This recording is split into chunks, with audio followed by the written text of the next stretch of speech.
let's check in with Monica Paige, Turning Point's White House correspondent. Monica, the president is he's not meeting. One of his closest and best friends that he really just loves and supports enthusiastically, Jerome Powell, is meeting with the other members of the Federal Reserve Board today. What is the White House saying? What's going on that front? Yeah, we saw a little bit of that love-hate bromance when the president visited the renovations, those $3.1 billion in renovations. But essentially, this meeting, it was happening today, it happened this morning, where this committee of around 12 people got together and they're to discuss where these rates are, whether they should cut them, not cut them, kind of taking a lot of factors into consideration regarding this. But Wall Street says they're not going to cut those rates. The president, on the other hand, is kind of confident that the Fed chair is going to cut those rates because of his meeting behind closed doors that he had. Essentially, where things stand right now, interest rates are around 4.25, 4.5%, but the president wants the Fed to cut that down 3 whole points to around 1.25%.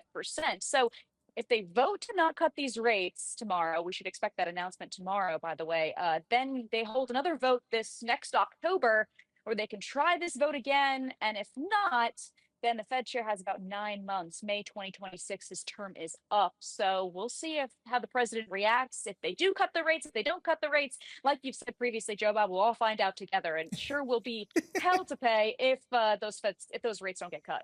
Yeah, we'll all find out together. If I were a betting man, and this is not I'm taking sides or anything. I'm just saying I'm not sure it's going to get a rate cut, despite what the president wants. There's a lot of analysts out there saying that it's still too hot. We'll all find out together. I'm not saying I do want that to happen or I don't want that to happen. It's just kind of my feeling that I'm getting. But Monica, other news in the day, we haven't really talked about it here much tonight, probably because it's a horrific situation. The president weighed in on the shooting in New York City last night, yesterday afternoon, and then he weighed in later on in the day. What did he say, and what's his current message? Yeah, essentially, that tragic shooting last night saw the life being taken of Diderol Islam, NYPD officer in the 47th precinct in the Bronx.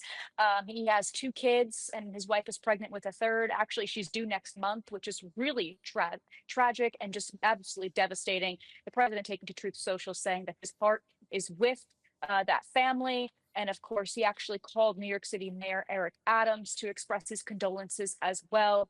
I'm curious to know if the president has any plans to go to that wake, to go to that funeral, because back on the campaign trail, the president went to Jonathan Diller's funeral, his wake, and met with Jonathan Diller's family and close friends, et cetera, when he was killed during a traffic stop. So I will be interested to see if the president does make that decision to go sometime this week, next week, whenever that may be, because New York City is the president's backyard. I mean, that is his home, essentially, at the end of the day. So obviously, more details are unfolding as this continues on this investigation. But of course, seeing the life of an NYPD officer is always just completely gut-wrenching.